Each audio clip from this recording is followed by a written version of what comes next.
Is this part of the Is this part of the crescendo one where you slowly get louder? So that's the bass level. So next week's is going to be up there. I don't know, Tom. I think we have to start it from the beginning. I'm saying that's First. an excuse. I just didn't listen back. Did I? My little monologue about self-discipline went right out the window, didn't it? I don't blame you. I wouldn't have done it. Oh. I think if I would have done it, I'd have punched a mic again, like you did in 2 episodes ago. Well, That was great. That's probably my favourite introduction you've ever given. It's when you just get fully involved in it. You know, I really embraced it that week. I think I got a little bit too enthusiastic. We've had moments where I've hit the mic. We've had moments where I've screamed at you. We've had moments where I said it in German. And I've loved every single one of them. You got a lot of good responses from you doing it in German. I did. We have a lot of lovely German fans. Lots of messages saying it sounded great. How do you say thank you? Guten Tag. Nope. What did I just say? I think doesn't Guten Tag mean like afternoon? What? No. It's Am I going to have to Google it? It's one of the basics. It's either hello or thank you, I'm sure. Guten Tag. I'm so sorry. I cannot apologise enough. My German is... well, it doesn't exist. I have no German skills. What did I say it was? You said nice to meet you or something I strange. said good afternoon. You did. There's no way you can see that. It says good afternoon. Also, guys. God! I'm pretty much fluent in German. I'm not. It's as it may appear, and clearly is. If you wanna see me and Tom, you can see us in vision on the YouTubes. You've sold this to me. I'm going to go straight over to the YouTubes. Because Tom just held up his phone to me with what Guten Tag was, and for a lot of you guys, I don't know if you know, but we do actually record this in video and it's up on YouTube. So if you want to see what me and Tom look like when we try and muddle our way through a podcast recording, go and check us out. We are AudioBox. Is it We Are AudioBox? It's just AudioBox. It's just AudioBox, I believe. But we tweet it out. We tweet it out. We put it on the gram. So check us out on social medias at We Are AudioBox on Twitter and on Instagram. And from there you can get the link to our YouTubes. Yes, but every week, Tom, we start off the podcast with an I'm an adult but. And last week I explained it, so I think it's now your turn to explain what it is to everybody who does not know. So I'm an adult but is a game that Anya and I play where we both pick something. I am popping all over the shop. It's a game that we play where we take something that we've done in our recent life, so past week, past month, past year, heck, it doesn't matter. Something that you can pull attention from, saying, this thing that I did whilst being an adult was incredibly, incredibly childish. Did I explain that correctly? Yeah, I mean, I wouldn't say mine's childish, but I would say it's something. It's just something that you wouldn't expect you'd be doing in adult life, but still are. Yes. Yes. Exactly. Yes. See, teamwork. We got there. Teamwork. Didn't high five back. Sorry. I know I look like an idiot. No, it's too late. It's too late. Him hanging.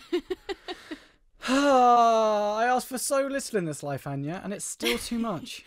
So I'll go first because I left you hanging, and that's not nice. So I'm going to repay the high five with my I'm an adult but. So okay. I'm an adult but today I had a little bit of a wobbly day. You know when you think everything's going well, and then you just hit a patch and you're like, am I going in the right direction? Like, is this where I'm meant to be? You know, one of those days where you just like question everything and you're like, what am I doing with my life? Where is this leading me to? I had a moment like that today, and you know when you like bottle it up in all day and then you see someone that you love, like a friend, your boyfriend, girlfriend, mum or dad, and they just instantly know. Celebrity, you know, depends how famous you are. Tom is A-lister, so obviously, you know, he's crying to Beyonce. And they ask you how you are, and I just became a puddle. And my mum asked me how I was, and I was just like, I'm not okay. And I just think at the age of 24, I did not expect to be still like so dependent on my mum to like for just reassurance. Your support network. Exactly. But I'm an adult, but I don't think there's anything better than like a cup of tea, a piece of chocolate or a biscuit or something and having a good cry to your mum, your friend, your boyfriend, girlfriend.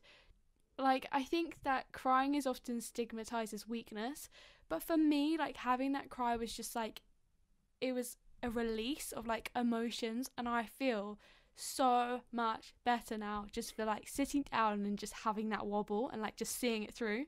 And now Good I'm for better, you. and now I feel right as rain for doing that. Yeah. So, well, sometimes you just need a day away. Just take yourself out of the situation. Just like a moment to just like release pent up negativity. So if you're feeling negative and sad and having a wobble, just have a cry. Okay, there's nothing wrong with having a cry, whether you're 6 years old, 10 years old, 24 like me, 30, 40, heck, even if you're in your elder years at 60, 70, 80, it's okay to cry.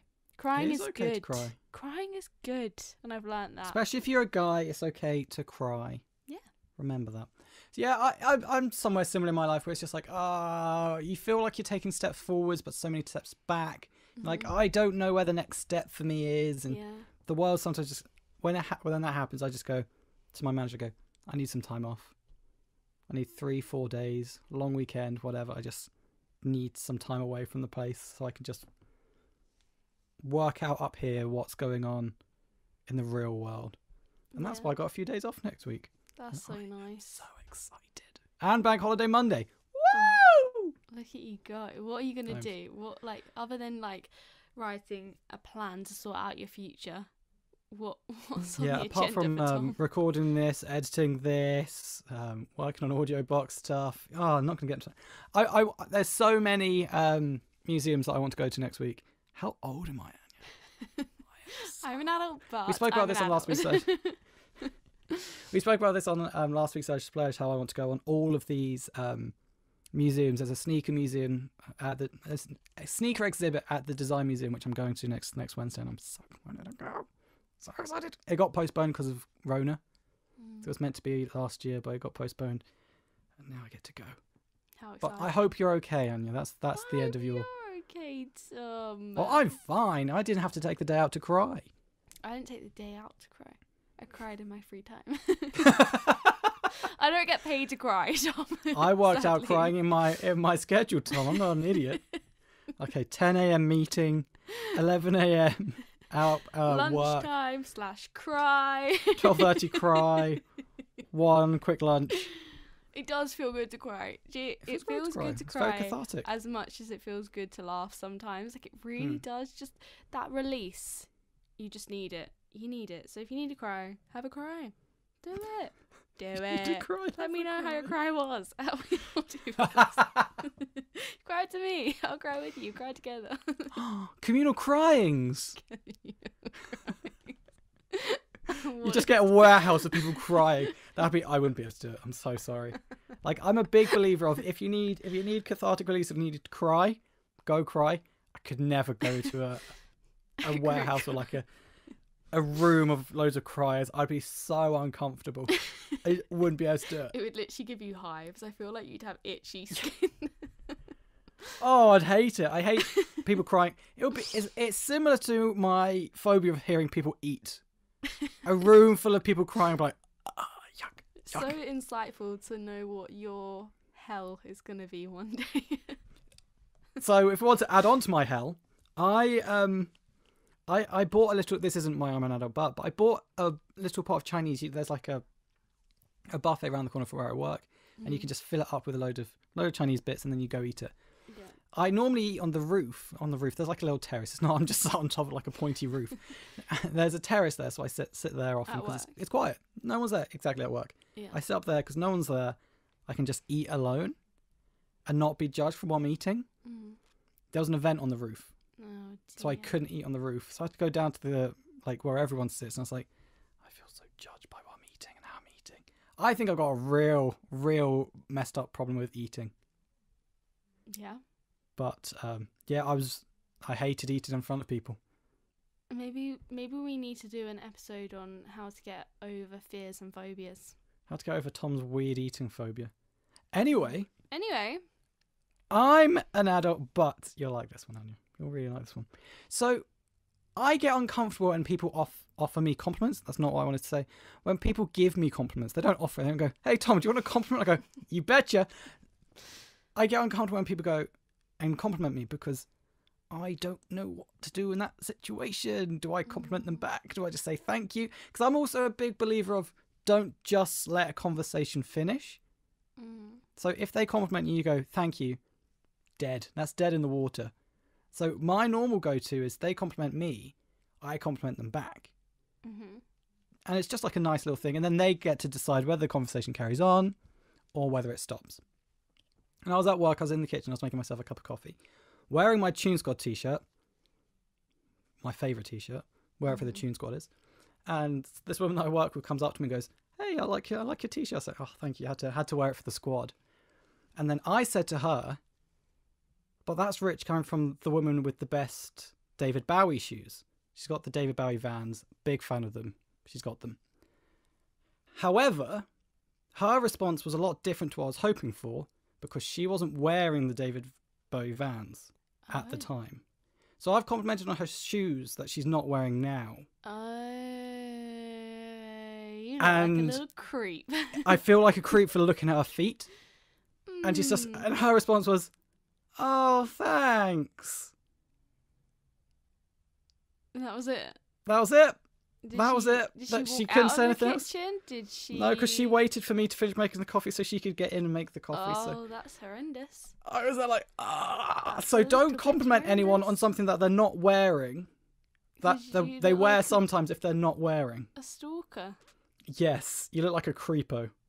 Yeah, So I said, nice shoes that you're not wearing today. And I was like, ugh. Because I just assumed she would be wearing them because they're sick. And she wasn't wearing them and she was like, thanks. It's like, you're welcome. Yeah, I think you could have prefaced that with... No, there's nothing you can... No, I was going to say I've seen you. Oh, hey, I was checking out your shoes the other day. Hey, nice feet. No. You said that without saying that, though, in the fact that you've said that you like her shoes and she's not wearing them. Obviously, you're checking them out. Like, she was wearing other shoes. I want to make that clear as well, that she wasn't just walking around barefoot. She was wearing different shoes. But in my head, I was like, oh, this woman who's talking to me has those really nice David Bowie Vans. That I've wanted in the past to say, hey, nice shoes. But I thought at the time, me just approaching her without any preface, just going, nice shoes. Probably fine. But up in the old thinker, that's not okay. So she complimented me, so I complimented her back on something she wasn't wearing that day.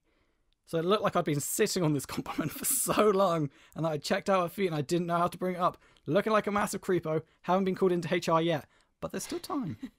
Still time. When will the saga of Tom and his awkward When am I just going to get fired? Stop. When am I just going to get fired for being seriously out of place in an adult work environment? I'm an adult, but Anya, today's the day I finally got fired for being a strange human being.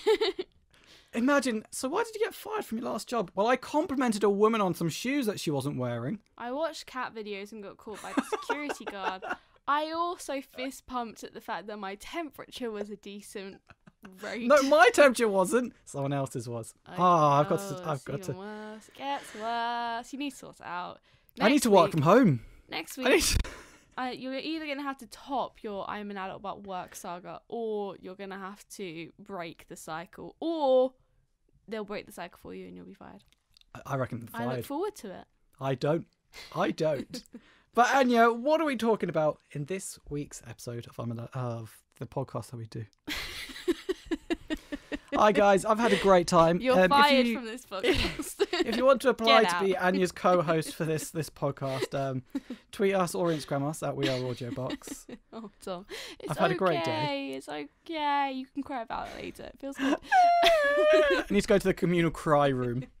We'll all be there. I'll be there. I'll mark your attendance. Anyway. I'll mark your attendance. Today, Tom, we are talking about closure. Closure. Which is another cathartic thing that we like to do in our lives. Cathartic thing. What is closure? I don't know. I've always struggled with what closure is. I think Closure is when you're hung up on something and you kind of get something that helps you not be hung up on it anymore. Yeah. So was that vague enough? Yeah, I mean, could have been vaguer? You could have Closure's been a thing that some people need. You need it to do something. I said absolutely nothing. You kind of went, yeah? Yeah. No, it is that. I would describe it. It is that. I would describe it as it's difficult. It's a difficult one. It's the answers that you need in order to find out the reason as to why something has ended. And it's usually something has ended and it's left you feeling confused. There's a lot of ambiguity around it and it's often painful. And the closure is kind of like the answer as to the cause of that something ending. Got it? Got it. Okay, guys, we're going to pop a poll. Whose answer was more vague, Anya's or Tom's? Because I don't think either of us said anything of worth there. I did. Closure is something that you do in order to closure's find an a answer thing. Closure's something. To something. That has hurt you. Closure's a cathartic ending to some form of your life. Look, some tale of your life. Closure's difficult and it's hard to get. I don't know how you feel about closure, but I'm going to ask you the question. How do you feel about closure, Tom? So I haven't actually dealt with closure that often. I was going to ask you, like, I want a story of a moment where you've wanted closure or someone's wanted closure of you or... Well, for me, I haven't... So closure is most related to relationships. Mm-hmm. Like, why didn't they like me or blah, blah, blah, blah, blah. And most of my relationships have just fizzled out. Like, romantic relationships, like girlfriends. Mm. They've always just, like, fizzled out and then we've gone, yeah, this isn't playing out. So it's not like, oh, by the way, Tom, 4 months later, we're done. Just out of nowhere, left turn, we're done, I'm bouncing. So I never needed that, what did I do wrong in that 4 months that made her go deuces and leave? So was it pretty, like, apparent then? Yeah, for me, all of my relationships were like, oh, we're kind of like forcing this to carry on. Yeah. So, or we're going to different places, we're in different points in our life. Let's just end it here. And like, there was very obvious ending to the relationships. It was never like, oh, Tom, I don't think this is working out all of a sudden. And you go, what did I do wrong in the past 7 months? What could I have done better? And they just leave. So I didn't have that type of issue. However, I've had things in friendship-wise where you'll be really good friends with someone and then they just disappear.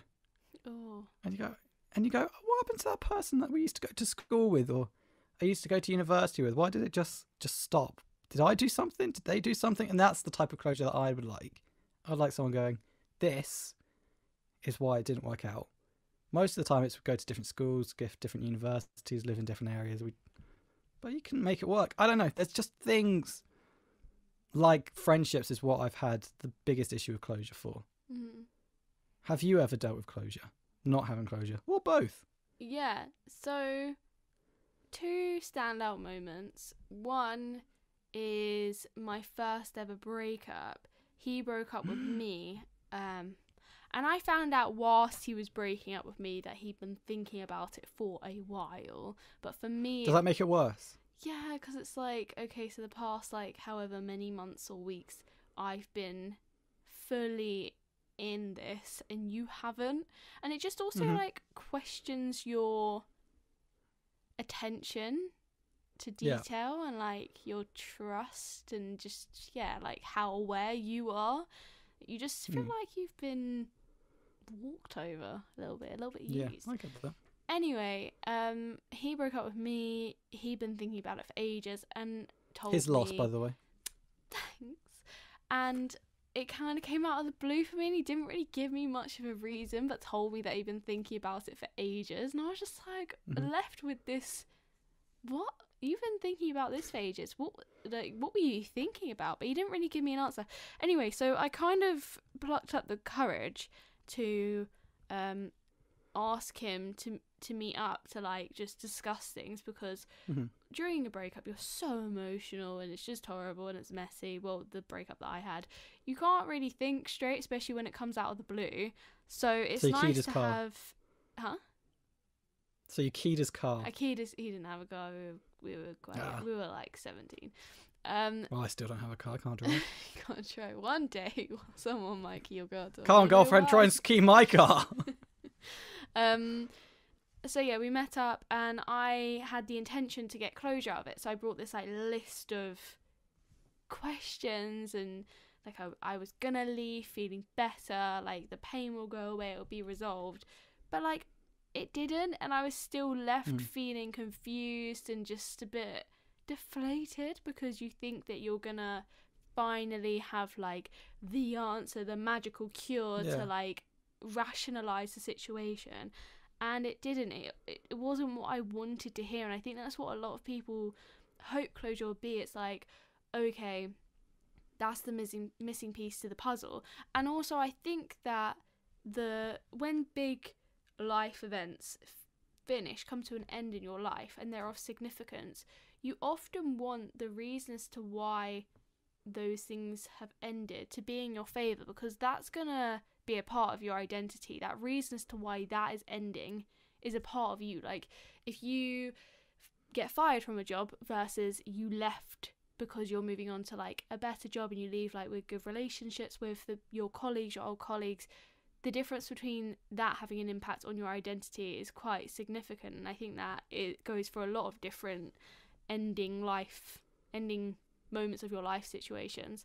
So you want the reason as to why something is ended to be in your favour, because it's going to stick with you. And when it doesn't, it's almost like, should I have asked for closure, or should I have just let it be and not have attached that onto me now? Because I'm the one that was seeking it. I found it and I don't like the answer. It's almost worse. You don't want it. Yeah, now you're just like left with it, and it's like a bad taste in your mouth, and there's nothing you can do to get rid of that.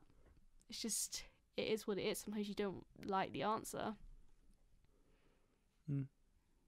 Yeah, that's that. Yeah, you look for answers, and you look for answers that help you not be a bad person. And what you need is often that person just so this is going to be a sad little story into my life.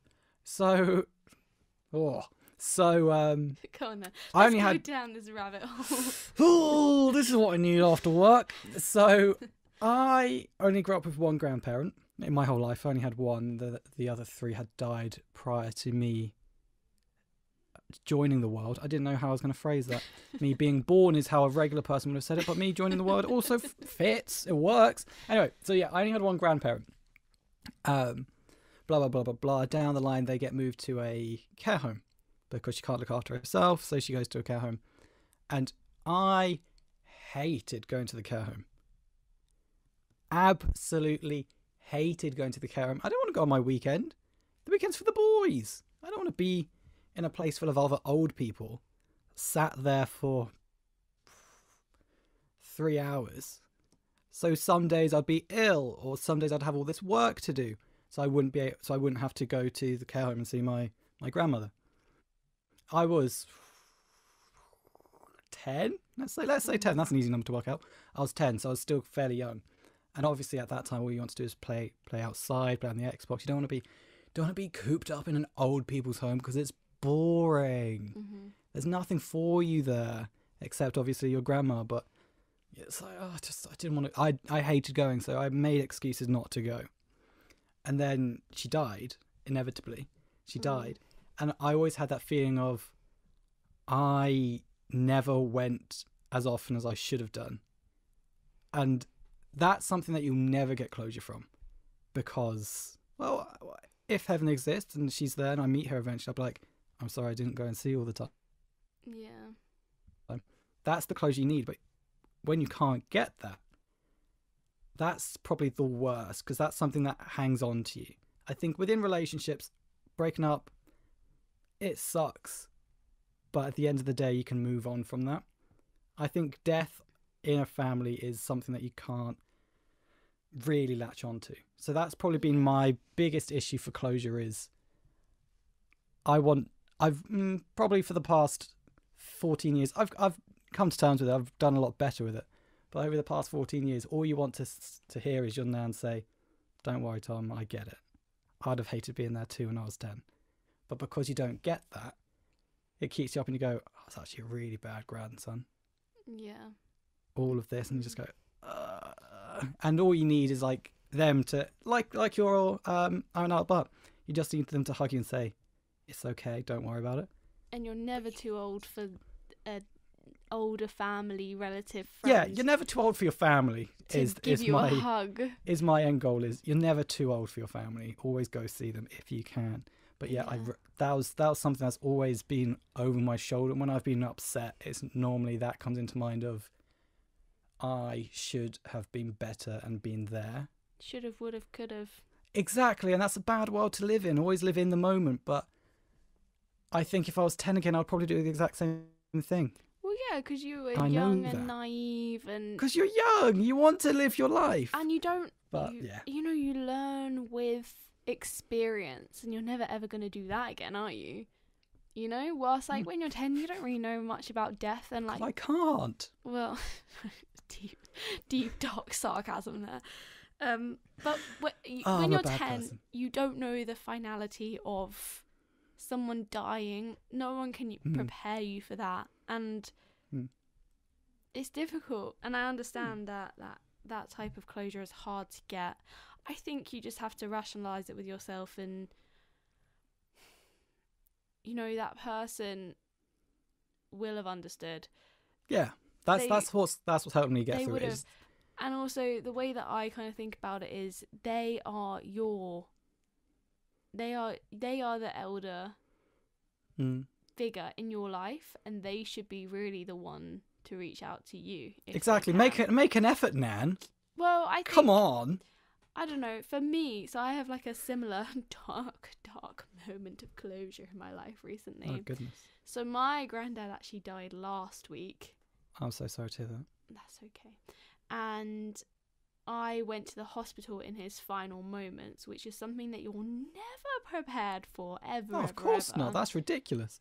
And I hadn't seen him in person since before I left for Australia, because we had COVID, and he was battling cancer for 3 years, and it was just very tricky to see him because he would be feeling ill from chemo on days that it was sunny and we could sit outside, and the days that he was feeling right as rain, it was pouring outside, so we couldn't sit in the garden.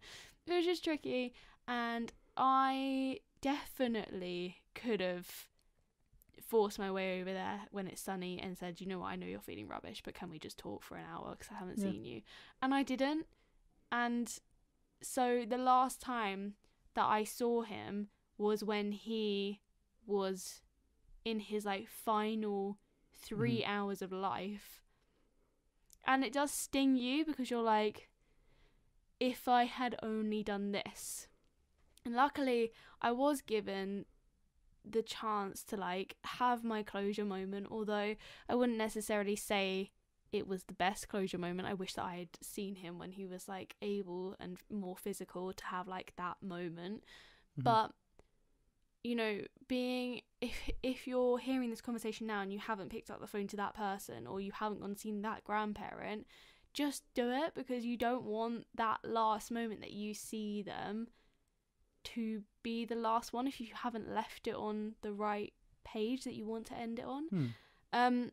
But saying goodbye to him, I think saying goodbye to an elder relative is really sad. I was very lucky that I got to say goodbye to him and said that I loved him. And although I do feel guilty that I hadn't seen him more in the past couple of years, I also think that a part of closure like comes with rationalizing the level of closure.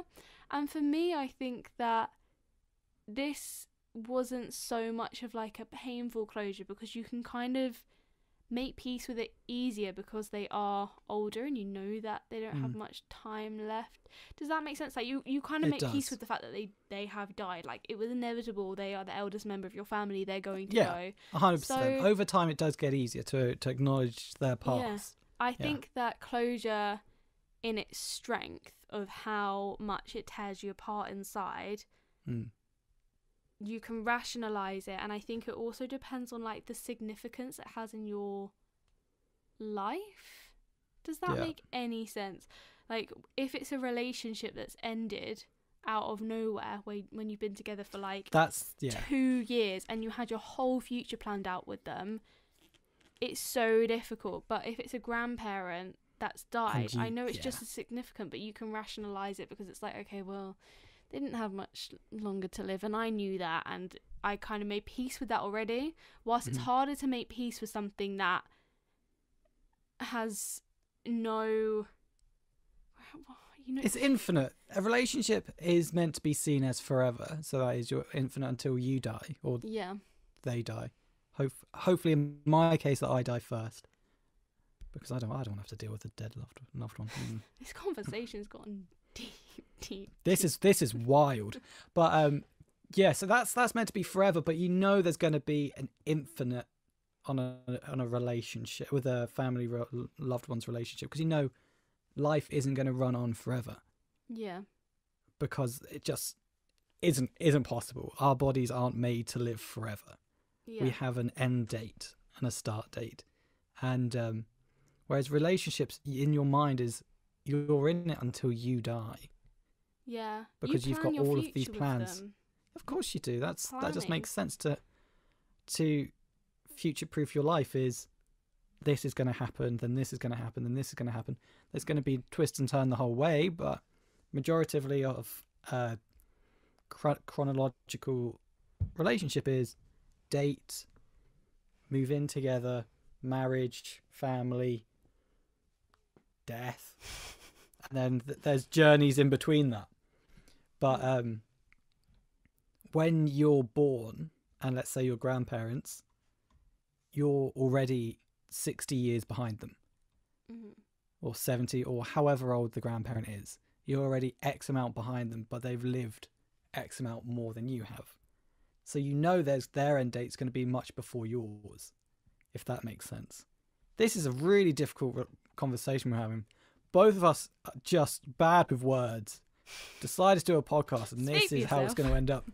But so that's my theory of relationships being harder to deal with a left turn break rather than family. I think that's what I was talking about at the beginning of my ramble. Yeah.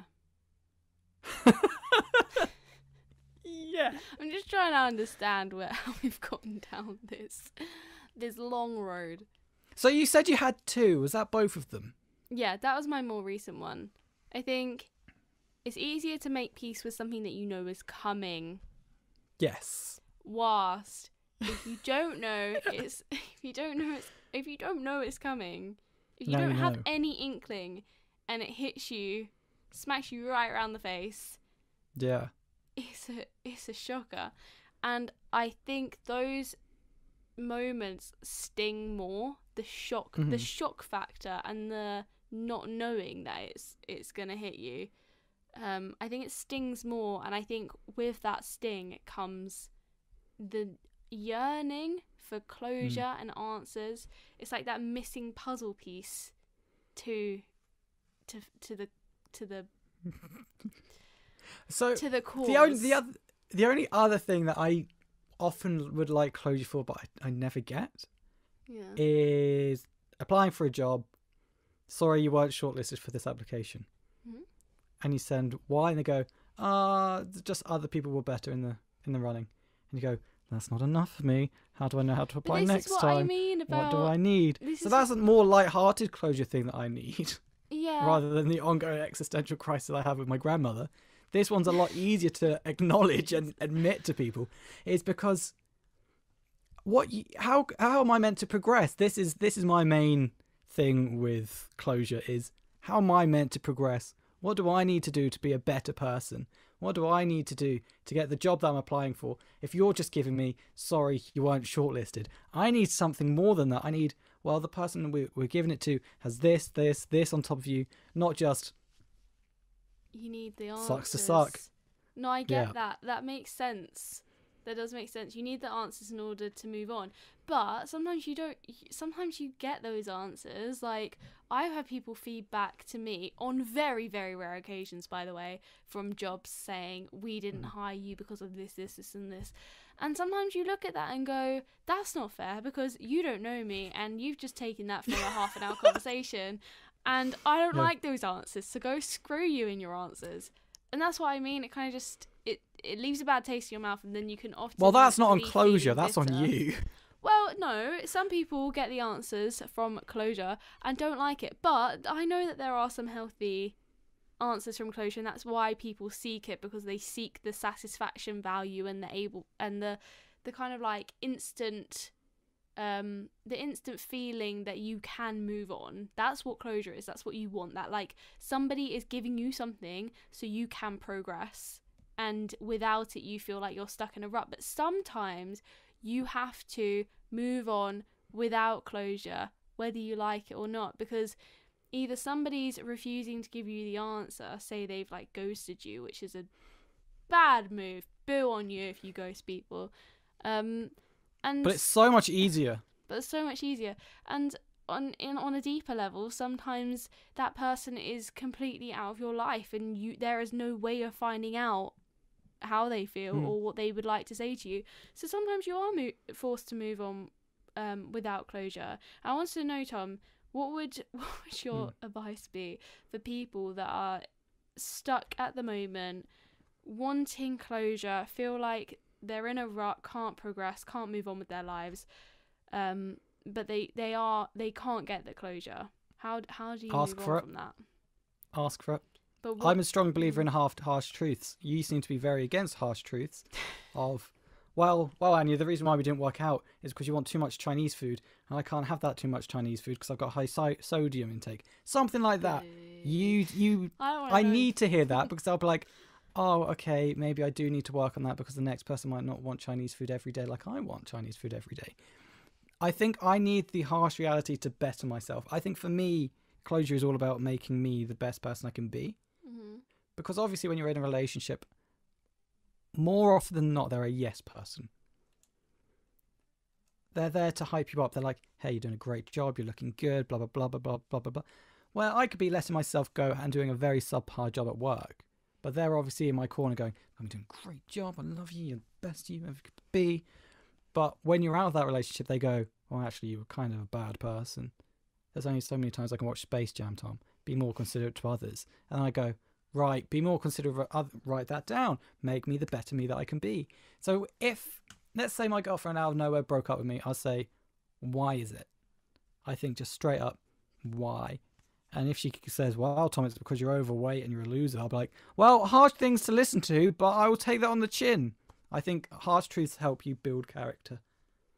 But what if someone's not giving you the closure? What if you've broken up and your girlfriend's like, Tom, I want nothing to do with you anymore. Please delete my number. This is it. I'm not coming back to you on text anymore. This is the final message. How would you do I think, well, they're a bad person. I say they're a bad person. And can you move on without that? Me personally, note? Yes. But how do you do that? Yes, in a relationship, I can move on because I also know that they aren't being a big enough person to address the elephant in the room and the issue. Okay. So I believe there will be a better person out there for me. So I think as soon as... I also feel like when you're in a relationship, a lot of the time, you come out of it, a mirror's smashed, and it's like, oh, actually, they might not have been the best person. Mm-hmm. Do you know what I'm saying? Yeah. And then when you get that, oh, they might not be the best person, you can start going, but there will be the correct person. There will be that fish in the sea. I misphrased that reference. But there will be that fish in the sea for me. Yeah. And you know that your life isn't over. Mm-hmm. And that's the thing. I think if you put it into perspective of there will always be something better around the corner. Yeah. If you're not getting the closure that you need / want, it's hard to let go. Also, but it's easier to just move on. That person has decided not to be with you. That's putting it frank. Like, they don't want to be with you anymore. So why are you still regarding their opinion as like God's worth? Well, also, I said if my girlfriend broke up with me for being overweight and a loser, and you didn't say, no, Tom, you're not fat over a loser. So I'm kind of insulted. How would you have done? No. Yeah, let you speak. Yeah, okay. What would you have done? I think, I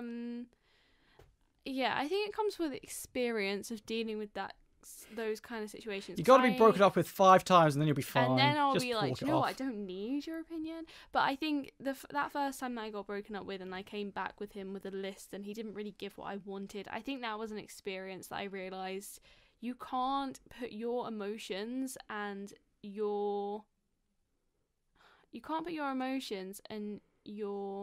self-worth into somebody else and their reasons as to why they broke up with you, because that's their opinion. It's not fact. It's what they felt at that moment to break up with you.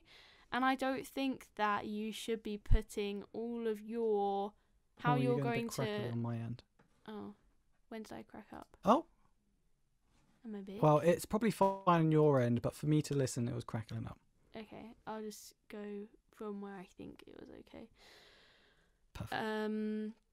You shouldn't put your emotions into somebody's hands who isn't going to pick up the pieces at the end of it. Firstly, it's their opinion, it's not fact. And secondly, they might give you an answer that you absolutely hate, and then you're the one that's going to have to deal with that on your own, because they're not going to be there to support you anymore. And that to me is a bit I want to use a swear word. Anyway, so that would be my reason behind it. Don't allow yourself to put your self-worth into somebody who is leaving you because they're leaving you. They're a loser. They're leaving you, and their opinion is not fact. It is an opinion, and everybody's got different opinions of you. That's why you have friends and family who love you.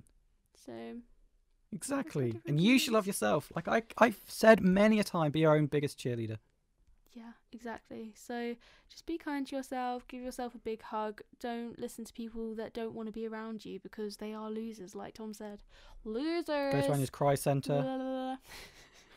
Oh, that was great. You know what? If you're going to do something today, you should watch this on YouTube, and you should fast forward to the end where I just did something that made Tom cringe inside, and his reaction. I died a little bit. We love seeing Tom cringe. It's fun. Oh, we do not. But Anya, every week we put on a poll on our Instagram. We put up a poll on our Instagram, which is always related to the week's episode. Yeah. I could have phrased that a little bit better. We put up a poll every week before we record on the subject of what we're recording on, to get your input of what it's like. Should I say it a third time to see if that makes it any clearer? So Anya puts... No, I'm not going to, because that's absolutely absurd. But Anya, what is this week's poll that we put up for the Tune Squatters to listen to? Vote on. Jesus, Tom. I've got butchered that. Good God. So like I said earlier, we are taking applications for Tom's replacement. So what did we ask the Tune Squatters, Anya? I just want to let you continue and just watch the car crash happen in slow motion. So maybe that's what we'll do one week. We'll just let Tom talk for an hour and see what happens. Utter madness. So I asked you very simply, would you rather get closure on a situation or leave it as it is? Tom, what do you think? I think I kind of know your opinion, but just to validate it. Well, I said get that closure. Get that closure. So what about that closure, baby? What did you say? I think I said get that closure. Anya doesn't know what she voted on. Did I vote? I'm glad.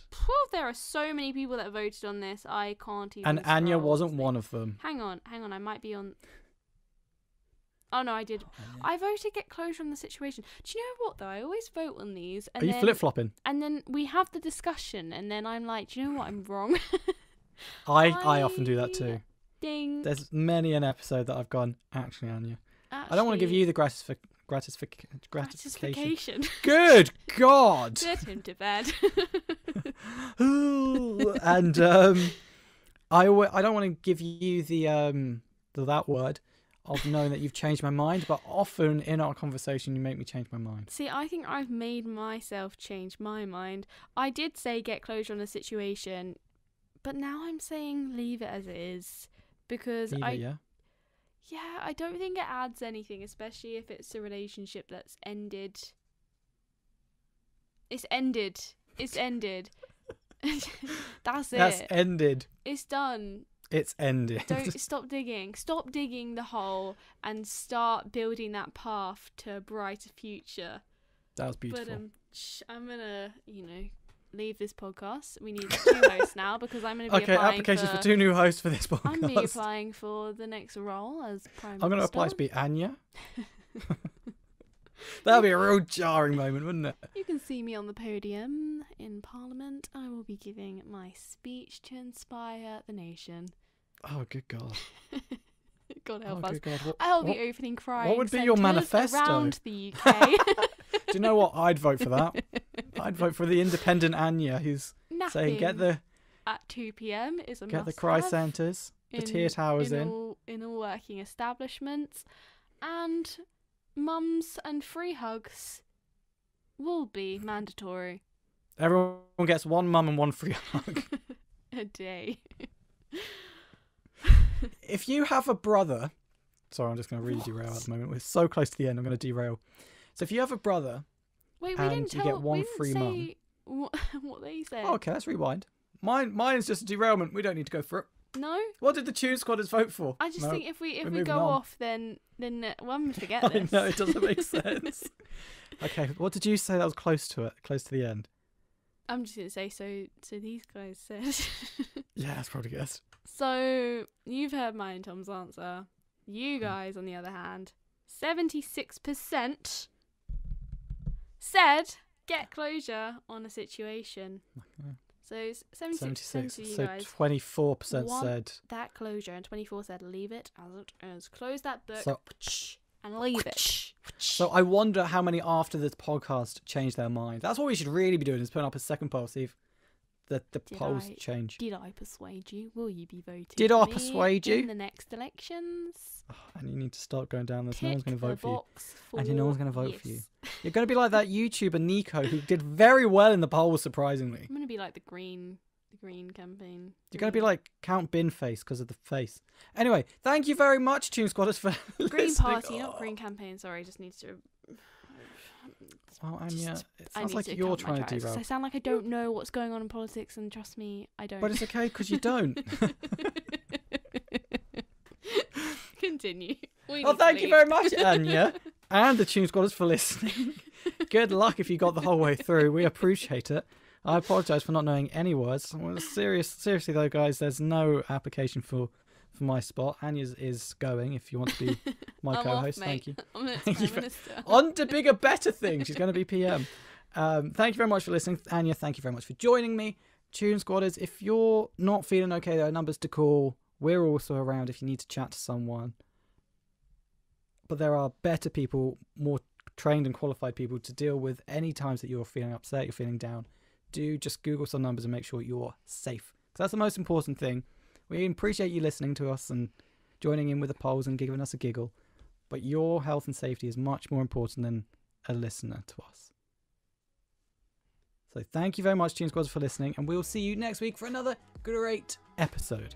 Bye, kids. Bye-bye.